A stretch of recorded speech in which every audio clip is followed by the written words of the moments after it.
जितना भी स्टूडेंट पढ़ लिख रहा है किसी को जॉब नहीं मिल रहा है, इसीलिए बेरोजगार है सब। अपने पैरों पर खड़ा होकर अपने रोजगार को बढ़ावा दें। आप 30 साल 35 साल जो पढ़ाई करते हैं फिर आपको बाद में मिलता है कुछ नहीं, तो कुछ नहीं मिलता है तो आपको खुद सोचना चाहिए। नमस्कार, मैं युवराज, आप देख रहे हैं इंडो फास्ट। देखिए इस वक्त हमारी मौजूदगी फिर से NIT घाट पे और हमारे साथ कई युवा है। हम इनसे जानेंगे कि बेरोजगारी को लेकर युवा क्या चाहती है, युवा का क्या मन है और क्यों बेरोजगारी बढ़ा हुआ है, इनका ओपिनियन हम जानने का प्रयास करेंगे। युवा को क्या लगता है बेरोजगारी जो बढ़ा हुआ है देश खास करके बिहार में, क्यों बेरोजगारी बढ़ा हुआ है, इसका जिम्मेदार किसको मानता है युवा?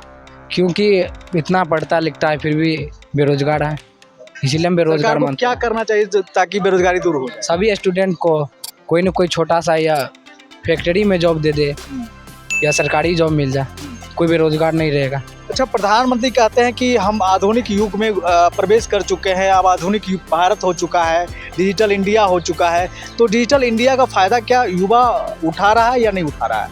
हाँ, तो उठा रहा है। डिजिटल इंडिया का फायदा तो सब स्टूडेंट उठा रहा है। अगर डिजिटल युवा हो चुका है तो फिर बेरोजगारी क्यों?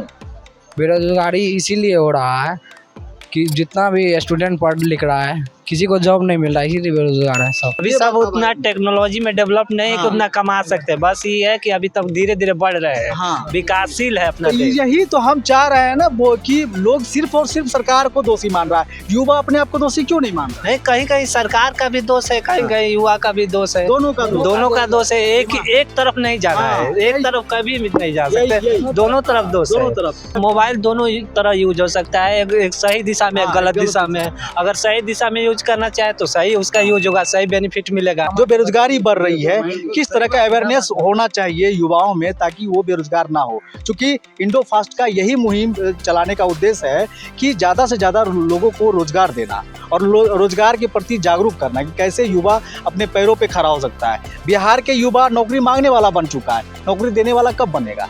नहीं, सही बात है। यहाँ तक कि युवाओं को भी साक्षरता में डेवलपमेंट करना चाहिए। टेक्नोलॉजी के ज़्यादातर क्षेत्र में टेक्नोलॉजी कैसे यूज किया जाए, कैसे अपने को डेवलपमेंट करके उसको आगे बढ़ा जाए। और मेन रोजगार का प्लेटफॉर्म भी होना चाहिए, सारी कंपनियों को भी आना चाहिए आगे कि नहीं, युवाओं को आगे देकर प्लेटफॉर्म पर इसको रखा जाए। कुछ युवाओं को है अभी मतलब उतना टेक्नोलॉजी डेवलपमेंट नहीं हुआ है जितना होना चाहिए, लेकिन फिर भी धीरे धीरे बढ़ रहे हैं। ये प्रयास है हमारा। IT के सेक्टर में युवा उतना किस्मत नहीं आजमाता है। ज़्यादातर लोग को सरकारी नौकरी का कीड़ा लग गया है। वो अगर कोई जो रोजगार भी कर रहा है तो अपने आप को बेरोजगार ही मानता है, उसको नहीं रोजगार की श्रेणी में नहीं मानता। नहीं, यही तो बात सही है कि आजकल का मतलब सब चाहता है सरकारी, वो तो हम भी है। हाँ।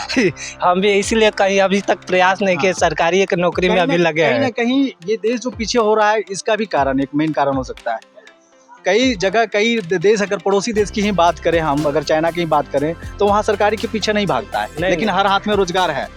हाँ, यहाँ पे लगभग स्टूडेंट चाहता है कि सरकारी नौकरी मिल जाने के बाद सेफ हो जाएंगे। सेफ हो जाएगा, प्लस उतना सीट नहीं है जितना यहाँ पर स्टूडेंट्स हो गया है। अच्छा, एक बात बताइए, क्या लगता है कि 125 करोड़ आबादी में सरकार सभी को रोजगार दे पाएंगी, नौकरी दे पाएगी? उतना तो पॉसिबल नहीं है सर। तो क्या करना चाहिए युवा को कि अपने पैरों पे खड़ा हो जाए, जो ताकि सरकार को भी सहयोग मिले और देश भी मेरा आगे बढ़े? अब आप चूँकि आप अगर अपने पैरों पे खड़ा हो रहे हैं, अगर 2 ही लोगों को आप नौकरी दे रहे हैं तो एक तो खुद अपने पैरों पे खड़ा हो गए, 2 लोगों को और नौकरी दे रहे हैं, तो ऐसे में क्या होगा कि आमदनी बढ़ेगी तो डेवलप होगा। नहीं, ऐसा तो होना चाहिए अपने देश में भी कि अपने पैरों पर खड़ा होकर अपने रोजगार को बढ़ावा दें। लेकिन देखिए, कुछ सरकार का भी ध्यान होना चाहिए कि रोजगार करे तो क्या करे, सही बात। रोजगार क्या करे, उतना पढ़ लिख के क्या करे, उतना हमको। हम लोग भारत में ये भी है कि हम लोग उतना कुछ मैंने मीडियम टाइप का है, उतना टैलेंट। अभी इंग्लिश जानते हैं तो पूरा फ्लुएंट इंग्लिश नहीं जानते, हिंदी जानते हैं तो पूरा अच्छा से संस्कृत हिंदी नहीं जानते हैं, तो इसलिए कहीं ना कहीं सरकार को दोषी मानते हैं ताकि हम लोगों को ऐसा शिक्षा नहीं मिला है जितना मिलना चाहिए। शिक्षा की बात नहीं है, शिक्षा तो मिली है। हम लोगों का देश जो है बहुभाषिकता है, जगह जगह पर मतलब लैंग्वेज का अंतर है, तो उससे कोई घबरा नहीं। शिक्षा कैसे, जिसके पास जो गरीब गुरबा होता है, जो सरकारी स्कूल में पढ़ने जाते हैं और जो सरकारी स्कूल में पढ़ाने आते हैं, जो सरकारी स्कूल में पढ़ाने जाते हैं उनके बच्चे प्राइवेट स्कूल में पढ़ते हैं, लेकिन जो वही अगर अपने सरकारी स्कूल में पढ़ाते हैं तो उनके बच्चे, जो सरकारी स्कूल का टीचर है उनके बच्चे और जो सरकारी स्कूल में जो बच्चे पढ़ रहे हैं, दोनों को अगर मिला दिएगा तो अंतर आपको फर्क आ जाएगा। जी जी, तो फर्क बहुत आता अंतर है। है, फर्क आता है, लेकिन तो उसमें इसके लिए सरकार दोषी है? नहीं, सरकार दोषी नहीं है। आप ये सब उतना सरकार गवर्नमेंट स्कूल खोली है, उतना चला रही है, उतना पेमेंट दे रही है टीचरों का, ये सब तो किसके लिए कर रहे हैं? सबके लिए, गरीब और सामान्य अमीर के लिए नहीं, सबके लिए। ये अपना विचारधारा है कि नहीं मेरा लड़का उसमें जाएगा तो फैसिलिटी उसमें अधिक मिलेगी, इसमें कम मिलेगा। अगर हम सोच ले कि नहीं उसी लड़के में सब जाए तो वहाँ का भी टीचर अच्छा से पढ़ाएगा। तो इसको टीचर को कौन ठीक करेगा? टीचर को कौन करेगा? आप सिस्टम ठीक करे। चलिए ठीक है, उससे वो तो हम शिक्षा पे बात कर लिए। जिम्मेदारी रहे कि नहीं अपना बच्चा को कहाँ भेजना है, तो उसका मतलब मेन सिस्टम को भी थोड़ा ठीक करना पड़ेगा। देखिए, ज़रूरी नहीं है कि गवर्नमेंट जॉब ही होना चाहिए। बिहार में आप देखिए तो कोई भी फैक्ट्री नहीं है जिसमें कि युवा पीढ़ी जॉब कर सके। अगर कहीं नहीं हुआ तो चलिए मान के चलिए मेरा कि एज ख़त्म हो रहा है, पढ़ाई बहुत कर पाए, एज ख़त्म हो रहा है, तो हम जाएंगे फैक्ट्री में जॉब कर लेंगे। तो ऐसा कोई ना फैक्ट्री है ना कोई कुछ साधन नहीं है कि जिसमें जॉब कर पाएंगे।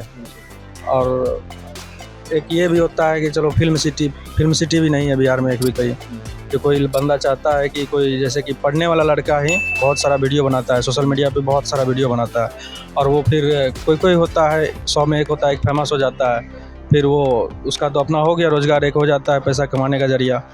और बहुत ऐसा होता है जिसको कि मतलब होता है कि हम अपना उतना ही कमाए जितना कि बस जीवन चल जाए, उतना कैसे करेगा? मान फिल्मी सिटी रहेगा तो उसमें बहुत सारा लड़का वो सब जाएगा, काम करेगा, ना कोई फैक्ट्री है ना कोई फिल्म सिटी है। तो ज़रूरी नहीं है कि जो युवा तैयारी करता है 30 साल 35 साल 45 साल तक तैयारी में लगा देता है, उसके लिए क्या संदेश देना चाहेंगे? क्या उनको आना चाहिए अपने पैरों पे खड़ा होने के लिए, कुछ करना चाहिए, या फिर तैयारी करना? नहीं, ऐसा नहीं होना चाहिए। मान के देखिए आपकी अगर आप 30 साल माँ बाप पे भी एक बोझ बन जाता है ना वैसे लड़का। आप 30 साल 35 साल जो पढ़ाई करते हैं फिर आपको बाद में मिलता है कुछ नहीं, तो कुछ नहीं मिलता है तो आपको खुद सोचना चाहिए। 25 साल के बाद आप पढ़ने जाते हैं तो फिर वो फालतू है आपका बाप का, आप पैसा लेके बस वो बर्बादी हुआ। आपको बस 5 साल के अंदर करना चाहिए। आप 5 साल एक कमरा में एक कॉपी कलम लेके बिताते हैं 5 साल। अब 5 साल आप कोई बिजनेस में पैसा लगा के कर्ज लेके आप अगर बिजनेस कर दिए तो वो अच्छा सफल होगा आपका। माँ बाप भी इंतजार करते रह जाते हैं कि बेटा इतना उम्र हो गया 30 साल और अभी तक पढ़ाई कर रहा है, पता नहीं कब हमको अच्छा से घुमा पाएगा या फिर कुछ देखते नहीं है। एक कमरा में बस कॉपी कलम लेके 5 साल आप मेहनत करते हैं, कुछ नहीं मिलता है क्या? तो कुछ नहीं। तो उससे अच्छा है कि हम पढ़ाई को छोड़ दें। अगर देखते हैं कि मेरा औकात नहीं है पढ़ने का, पढ़ाई छोड़ने की जरूरत नहीं है, लेकिन हाँ उतना बेसिक जानकारी होना जरूरी है जितना कि पढ़ना चाहिए। खैर होना चाहिए, उतना जानकारी होना चाहिए और उसके बाद फिर कुछ अपने फिर कुछ सोचना चाहिए अपना जीवन आगे व्यतीत करने के लिए, अपने लिए, अपने देश के लिए भी। ये नहीं बोल रहे सिर्फ फैमिली के वो लिए। तो आप कमाइएगा तो टैक्स दीजिए तो देश के लिए खुद को खुद सेवा हो गया। जो आपकी पैसा गवर्नमेंट नहीं मिल रहा आपके पैसा से देश आगे बढ़ता है क्या? हाँ, मेरे पैसा से बढ़ता है, हम ही देते हैं सब कुछ, तो तभी तो सब कुछ चलता है। क्योंकि एक बिस्किट का पैकेट भी खरीदते हैं तो उसमें टैक्सेबल होता है, वो भी। जैसे कि मेरे एक अंकल है जी, वो 35 साल हो गया, अभी तक उसको जॉब नहीं मिला है, वो भी तो बेरोजगार हो गए। उसका शादी विवाह सब कुछ हो गया, अभी तक बेरोजगार है। उसी को देख के हम लोग भी बेरोजगार है नहीं है बेरोजगार ही बता रहे। लेकिन हम लोग सोचते हैं उतना आगे तक पढ़े लिखे ना, बस जितना पढ़े उसी पे मम्मी पापा का आगे कुछ आगे क्या सोचे हैं, क्या करना है? डिजिटल इंडिया का फायदा उठाना है, आधुनिक युग का फायदा उठाना है। डिजिटल इंडिया का फायदा कैसे उठेगा जब कुछ रहेगा? हम लोग बिहार वासी है, ऐसा तो नहीं है कि बिहार राज्य मतलब कि बाहर से हैं, बिहार के हैं, और बिहार में ऐसा कुछ है ही नहीं कि जिससे हम डिजिटल इंडिया का लाभ ले सके। अब इसमें है कि आप बहुत सारा सोशल मीडिया ऐसा है कि जिसमें आपको सोशल मीडिया ही नहीं है। अगर डिजिटल इंडिया का मतलब है कि अगर आप डिजाइनिंग का काम सीख लिए, एडिटिंग का काम सीख लिए, एनिमेशन का काम सीख लिए, तो उसमें अच्छा करियर है और पैसा भी अच्छा है। हाँ बिल्कुल है, उसमें भी है अच्छा। बट ये जो होता है कि अब आप स्टूडेंट करना चाहेगा तभी ना, उसका अंदर से जिज्ञासा रहेगा तभी तो करेगा। अब उसको है कि नहीं ख्वाब की लड़का मिलता ही नहीं, एनिमेशन का लड़का नहीं मिलता है, फोटोशॉप का जो काम करता है उसका लड़का नहीं मिलता है, वीडियो एडिटिंग का लड़का नहीं मिलता है, नहीं है मिलता है तो लोग फोन से एडिट कर लेता है मजबूरी में। चलिए, तो हमारे साथ तमाम यहाँ पे युवा थे, विद्यार्थी थे, और कई लोग ऐसे भी हैं जो शुद्ध बेरोजगार जिसको आप कह सकते हैं। सभी का अपना अपना ओपिनियन था। अगर आप भी बेरोजगार हैं तो आपका समय अब यही खत्म होता है, और जल्द से जल्द आप इंडोफास्ट से जुड़िए, आपकी बेरोजगारी दूर हो जाएगी और आपको इतना ट्रेंड कर दिया जाएगा कि आपको आराम से 30 से 35 हज़ार की महीने की सैलरी आप कमा सकते हैं, या घर बैठे भी कमा सकते हैं। इसलिए देर मत कीजिए। अगर आप भी बेरोजगार हैं तो इंडोफास्ट से जुड़िए। और बाकी बात, ये वीडियो कैसा लगा लगा अपनी प्रतिक्रिया कमेंट बॉक्स में डाल दीजिए। फेसबुक पे देख रहे हैं तो लाइक फॉलो कर लीजिए, साथ ही साथ हमें वेबसाइट पे भी विजिट करें, साथ ही साथ हमें ट्विटर भी फॉलो करें। धन्यवाद। आखिर मैं बेरोजगार क्यों हूँ?